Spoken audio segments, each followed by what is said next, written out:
नमस्कार, स्पोर्ट्स 9 में आप सभी का स्वागत है। मैं हूं शिवेंद्र। बातचीत करेंगे गॉल टेस्ट मैच के चौथे दिन की, जहां भारतीय टीम का पलड़ा काफी मजबूत है। किन चीजों का ध्यान रखना होगा, क्या स्ट्रैटेजी रहने वाली है, किस तरीके से इस टेस्ट मैच को अपनी झोली में डालना है और किस तरह वो वर्ल्ड टेस्ट चैंपियनशिप के फाइनल खेलने की उम्मीदों को जिंदा रखना है, ये सब कुछ चर्चा करेंगे अगले कुछ मिनटों में। शुरुआत करते हैं इस वक्त के अपडेट से। आज जो है वो गॉल टेस्ट मैच का चौथा दिन है और यहां पर भारत की पकड़ जो है वो साफ तौर पर मजबूत दिखाई दे रही है। भारतीय टीम ने गॉल टेस्ट मैच में श्रीलंका को पहली पारी में 284 रन पर समेट दिया था और इस तरह भारतीय टीम को पहली पारी के आधार पर ही 178 रन यानी 178 रन की बढ़त मिल चुकी है। भारतीय स्पिनर्स का यहां पर शानदार परफॉर्मेंस देखने को मिला और कई बार ऐसा होता है जब घरेलू टीम जो है वो जिस हिसाब से, जिस तैयारी से पिच बनवाती है, दरअसल उसके बल्लेबाज जो है उसी इम्तिहान में फेल हो जाते हैं। ऐसा भारतीय टीम के साथ भी हुआ है, इसलिए हम पहले ही डिस्क्लेमर दे रहे हैं। भारतीय टीम के साथ बिल्कुल ऐसी ही चीज हुई थी जब आपको याद होगा न्यूजीलैंड और साउथ अफ्रीका ने भारत को भारत में जब हराया तो कहीं ना कहीं वो जो एक पिच का हवा था ना, वो भारतीय बल्लेबाजों के सर पर चढ़कर बोल रहा था। कुछ वैसा ही गॉल टेस्ट मैच में श्रीलंका के खिलाड़ियों के साथ हुआ, इसीलिए हम बता भी रहे हैं कि भारतीय स्पिनर्स का शानदार परफॉर्मेंस देखने को मिला है। आगे इस पर हम बातचीत भी करेंगे, सारे गेंदबाजों के डेटा भी आपको दिखाएंगे। लेकिन अभी जो स्थिति है वो ये कि चौथे दिन भारतीय टीम अपनी दूसरी पारी में बल्लेबाजी कर रही है। ये बढ़त जो पहली पारी में 178 रन की थी, अब वो 250 रनों के पार हो चुकी है और जो सेफ टोटल दिखाई दे रहा है, जो भारतीय टीम चाहेगी कि वहां तक जाए, वहां तक का एक टोटल दे। क्योंकि कई बार ये होता है कि आपका घरेलू मैदान है, अगर टॉप ऑर्डर में एक आध बल्लेबाज जो है टिक गया, अगर मान लेते हैं टॉप 3 के बल्लेबाज में से एक बल्लेबाज का शतक लग गया, तो फिर वो 250 पौने 300 का टारगेट जो है ना वो आपके रीच में दिखने लगता है। तो इसीलिए भारतीय टीम चाहेगी कि यहां पौने 400 रन के आसपास का टारगेट दिया जाए, ताकि अगर टॉप ऑर्डर में एक आध बल्लेबाज चल भी जाए तो भी कोई बहुत बड़ी दिक्कत ना आए। हालांकि जैसा भारतीय स्पिनर्स का अब तक का परफॉर्मेंस रहा है और जैसा चौथे दिन और पांचवें दिन के विकेट पर स्पिनर्स को हेल्प मिलेगी, बड़ा मुश्किल लग रहा है श्रीलंका के लिए इस टेस्ट मैच को बचाना। इसीलिए हम साफ तौर पर बता भी रहे हैं कि चौथे दिन से ही, तीसरे दिन से ही अगर देखा जाए तो भारतीय टीम की इस मैच पर पकड़ काफी मजबूत हो गई है। चलिए अब आपको बताते हैं बॉलर्स की परफॉर्मेंस के बारे में, जहां सबसे पहले बात करते हैं यंगेस्ट स्पिनर जो भारतीय टीम के इस प्लेइंग 11 में है, वो है मानव सुथार। अब हुआ क्या कि जब 3 स्पिनर चुने गए प्लेइंग 11 में, रविंद्र जडेजा, कुलदीप यादव और मानव सुथार, तो एक डिबेट ये थी या कह लें एक चर्चा ये थी कि 3 स्पिनर हैं, तीनों बाएं हाथ के हैं, ऐसा तो नहीं कि वेरिएशन की कमी होगी, नंबर 1। नंबर 2, कुलदीप यादव के पास एक्सपीरियंस है, रविंद्र जडेजा के पास तो खैर और भी ज्यादा एक्सपीरियंस है, लेकिन मानव सुथार के पास उस तरह से एक्सपीरियंस नहीं है। अभी एक टेस्ट मैच उन्होंने खेला है, वो अनऑफिशियल टेस्ट मैच था अफगानिस्तान के खिलाफ, जो वर्ल्ड टेस्ट चैंपियनशिप का पार्ट नहीं था, उसका हिस्सा नहीं था। वहां पर उन्होंने 7 विकेटें निकाली थी, लेकिन यहां पर उनसे उम्मीद थी। उम्मीद इसलिए थी कि गॉल की जो विकेट है उसको देख के ऐसा लग रहा था कि उनको जो है वो उनको बाउंस जो है वो ज्यादा मिलेगा और मानव सुथार उम्मीदों पर बिल्कुल खरे उतरे हैं। पहली पारी में उन्होंने 76 रन देकर 4 विकेट लिए। इसके अलावा रविंद्र जडेजा, जिनकी हम बात कर रहे हैं, जो कि सीजन गेंदबाज हैं, भारतीय टीम के शानदार ऑलराउंडर हैं, उन्होंने भी अच्छी गेंदबाजी की, किफायती गेंदबाजी की कहना चाहिए।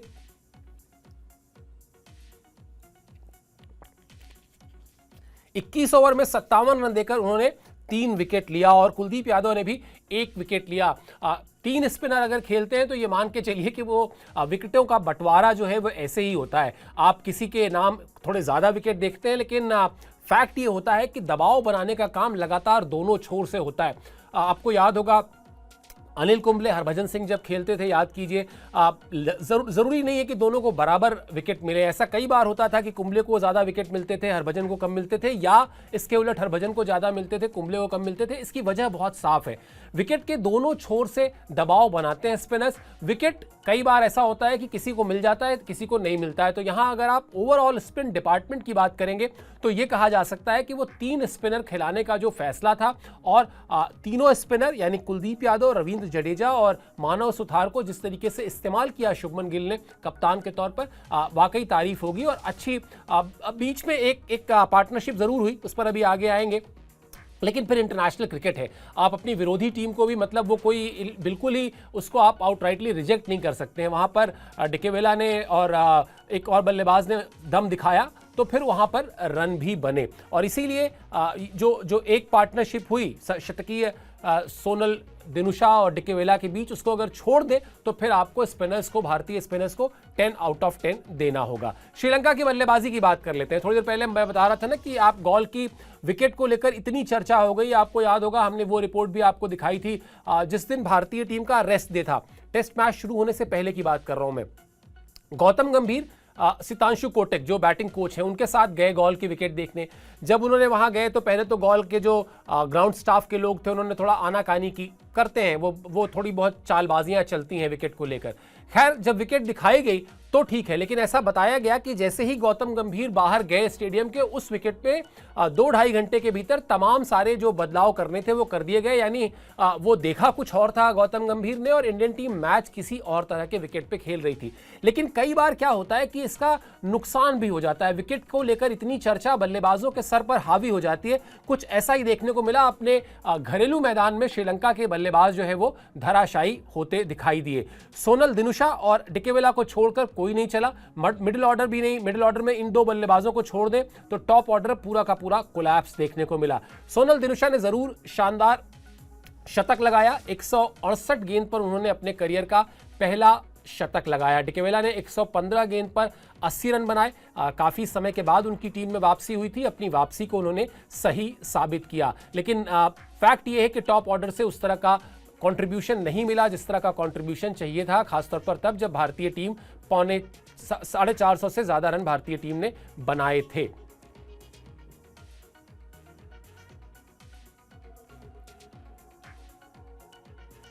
ये जो पार्टनरशिप हुई, इस पार्टनरशिप की भी कहानी थोड़ी सी समझनी पड़ेगी। ये पार्टनरशिप हम लोग, आपको याद होगा हमने आपको ये रिपोर्ट भी दिखाई थी कि किस तरीके से श्रीलंका में जो ये टेस्ट मैच है वो खेला जा रहा है कोकाबोरा का बॉल से, और इंडिया में जो टेस्ट मैच खेले जाते हैं वो एसजी के बॉल से खेले जाते हैं।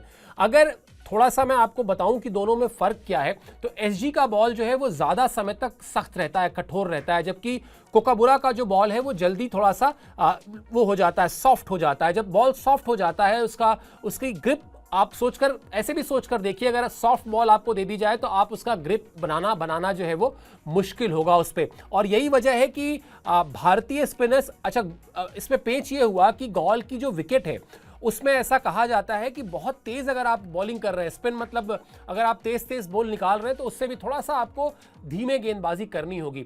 लेकिन बॉल जब सख्त नहीं था और मुलायम हो चुका था, वो हार्ड नहीं था, और उस पर से धीमी गति से गेंदबाजी हो रही थी, वो जो समय था वो डिकेवेला और सोनम दिनुशा को जो है सेट होने के लिए मिल गया, और इसीलिए वो एक पार्टनरशिप देखने को मिल गई। इसीलिए अगर आप देखेंगे जब तीसरे दिन टी के बाद आए भारतीय गेंदबाज तो उनके स्पिनर्स की जो बॉल थी उसमें आपको वो रफ्तार दिखाई देगी, तब तक जब तक कि वो उनको नई बॉल नहीं मिल गई। उनको समझ में आ गया कि नहीं, अब यहाँ पर बॉल चूंकि हार्ड नहीं है तो अब थोड़ा सा रफ्तार बढ़ानी पड़ेगी, तभी आप बल्लेबाज का इम्तहान ले सकते हैं, बल्लेबाज को परेशान कर सकते हैं। तो वो थ्योरी भी अब समझ में आ गई है। उस बॉल से भी भारतीय टीम के स्पिनर्स अब अपने आप को यूज्ड टू कर चुके हैं। ये मैं इसलिए बता रहा हूं कि अभी जब दूसरी पारी में श्रीलंका बल्लेबाजी करने आएगी तो एक बार फिर यही भारतीय स्पिनर्स उसका इम्तहान लेंगे, और पिच थोड़ी सी और वेयर एंड टेयर हो चुकी होगी तो पिच से और ज़्यादा मदद मिलेगी भारतीय स्पिनर्स को। इसीलिए ये भी हमने आपको याद होगा कहा था कि टॉस जीतकर दोनों ही कप्तान चाहेंगे कि पहले बल्लेबाजी कर लिया जाए, क्योंकि कोई भी कप्तान गॉल के विकेट पर चौथी पारी में बल्लेबाजी नहीं करना चाहता था। हालांकि यहां पर भारतीय टीम लकी रही, भाग्यशाली रहे शुभमन गिल, कि उनको पहले बल्लेबाजी करने का मौका मिला, और उसके बाद जिस तरह का ब्लूप्रिंट बनाया गया था इस टेस्ट मैच को लेकर बिल्कुल वैसा ही देखने को मिला। 450 से ज्यादा रन भारतीय टीम ने बनाए, उसके दबाव ने श्रीलंका को बल्लेबाजी में चुनौती पेश की, लगातार विकेट गिरते रहे। एक विकेट अगर एक अच्छी पार्टनरशिप हुई तब भी 250 के आसपास की आपके पास लीड है। अब आप सेकंड इनिंग में तेज गति से रन बना रहे हैं, 250 से पार आप पहुंच चुके हैं। कुल मिलाजुलाकर जो ब्लूप्रिंट था, यानी इस मैच से पहले जो कुछ तय किया गया था उसी पर सब कुछ चल रहा है। क्या रहेगा गेम प्लान, आपको फटाफट बता ही देते हैं। क्या गेम प्लान चौथे दिन का होना चाहिए, क्योंकि चौथा दिन आपके इस टेस्ट मैच में जीत की जो है वो नींव रखेगा। गेम प्लान आपकी स्क्रीन पर है। भारतीय टीम आज करीब 2 सेशन बल्लेबाजी करेगी। स्कोर बोर्ड पर कोशिश होगी कि 200 रन जोड़े जाएं दूसरी पारी में, और वो पहली पारी में वो जो 178 रन की बढ़त थी, यानी 200 और प्लस 178। जैसा मैंने कहा कि पौने 400 के आसपास का लक्ष्य जो है आप देना चाहेंगे। श्रीलंका को आप चाहेंगे कि 350 प्लस का टारगेट दें, ताकि श्रीलंका की टीम अगर एकाध पार्टनरशिप लगे तो भी उसको ये रन जो है बनाना मुश्किल हो। बार बार याद रखिएगा, चौथे पारी में जब आपके सामने लक्ष्य होता है, चौथी पारी में ना, वो जितना लक्ष्य होता है उसमें कम से कम 50-100 रन और जोड़ दीजिए जो दबाव के होते हैं, क्योंकि उस वक्त बल्लेबाज को आउट करने के लिए ना एक ही गेंद चाहिए होती है और फिर वो गेंदबाज आपसे लगातार सवाल पूछ रहा होता है। और यहाँ तो जब स्पिनर्स को मदद मिलेगी तो ये स्थितियां जो है श्रीलंका के लिए और चुनौती भरी हो जाएंगी। मौसम पर नजर रखनी पड़ेगी, क्यों, ये भी आपको फटाफट बता देते हैं। मौसम की कहानी इकलौती ऐसी कहानी है, इकलौता ऐसा पक्ष है इस टेस्ट मैच में जो अब श्रीलंका की टीम के फेवर में जा सकता है, क्योंकि बारिश की वजह से तीनों ही दिन कम ओवर फेंके गए हैं। आप जानते हैं टेस्ट मैच में 90 ओवर का खेल होता है प्रतिदिन, लेकिन अब तक जो है वो 3 दिन का जो खेल हुआ है उसमें 196.2 ओवर ही गेंदबाजी हो पाई है। कल भी श्रीलंका की टीम जब पहली पारी में आउट हुई तो समय था कि भारतीय बल्लेबाजी शुरू हो सकती थी, लेकिन तुरंत बारिश आ गई और फिर तीसरे दिन का खेल जो है वो रोकना पड़ा। वहां पर तीसरे दिन का स्टंप्स का ऐलान कर दिया गया। 3 दिन के खेल में अब तक 70 से ज्यादा ओवर्स का नुकसान हो चुका है, यानी 70 ओवर कम फेंके गए हैं। टीम इंडिया की गेंदबाजों को पर्याप्त समय चाहिए दूसरी पारी में श्रीलंका को आउट करने के लिए, और इसीलिए तेज गति से रन बनाने पर भारतीय बल्लेबाजों की नजर है कि वो जो 350 प्लस या पौने 400 रन का जो लक्ष्य श्रीलंका को देना है वो लक्ष्य भी दे दिया जाए, और उसके बाद कम से कम 4 सेशन का जो है समय भारतीय गेंदबाजों के पास हो, ताकि भारतीय गेंदबाज वो अपनी प्लानिंग के हिसाब से, अपने प्लान के हिसाब से श्रीलंका को परेशान कर सकें, श्रीलंका के बल्लेबाजों को वो चुनौती पेश कर सकें। होता क्या है, जब आपके पास समय होता है, पर्याप्त स्कोर बोर्ड पर रनों का कुशन होता है, तो फिर आप अपने प्लान के साथ स्टिक करते हैं। यानी उदाहरण मान लेते हैं, अगर कोई बॉलर है वो मान लेते हैं तेज गेंदबाज है और वो एक बल्लेबाज को चाह रहा है कि उसको लगातार इन स्विंग पर परेशान किया जाए, तो वो फिर उसके पास ये मौका होता है कि 1 ओवर की 5 गेंद वो इन स्विंग फेंक सकता है। वो नहीं घबराता, चलो ठीक है शॉट लग रहा है, चौका चला गया, इधर उधर एज लग के कोई बात नहीं, मेरे पास रनों का कुशन भी है, मेरे पास स्कोर बोर्ड में पौने 400 रन है और मेरे पास समय भी है। अगर मुझे अपने प्लान को चेंज करना ही है तो मैं अगले ओवर में करूंगा, इस ओवर में तो मैं इसी तरह की गेंद पर बल्लेबाज का इम्तहान लूंगा। सब कुछ बड़ी तकनीकी चीजें, और इस सबको आप देखें तो टीम गेम में सबको एक दूसरे का साथ देना होता है, स्कोर बोर्ड भी साथ दे रहा होता है, फील्डर्स भी साथ दे रहे होते हैं। कुल मिलाजुलाकर जैसा मैंने अभी थोड़ी देर पहले कहा था कि अभी तक गॉल्ड टेस्ट मैच में 4 दिन का जो खेल, चौथे दिन का खेल अभी जो चल रहा है, सब कुछ भारतीय टीम के ब्लूप्रिंट के हिसाब से हो रहा है। अभी वर्ल्ड टेस्ट चैंपियनशिप की पॉइंट टेबल में भारतीय टीम 5वें नंबर पर है, लेकिन अगर यहां पर दोनों मैच भारतीय टीम जीत लेती है तो वो पॉइंट टेबल में बेहतर स्थिति में आ जाएगी, और उसके बाद वो जो उम्मीदें हैं, जो अभी बहुत मामूली उम्मीदें हैं, वो उम्मीदें थोड़ा और बढ़ेंगी। ऐसे ही आप आगे कदम बढ़ाएंगे और फिर क्या पता, जिस तरीके से बांग्लादेश ने ऑस्ट्रेलिया को हराया टेस्ट मैच में, ऊपर की जो 2 टीमें हैं यानी ऑस्ट्रेलिया और साउथ अफ्रीका, वहां पर अगर कुछ उठापटक होती है तो भारतीय टीम के चांसेस और बेहतर होते जाएंगे।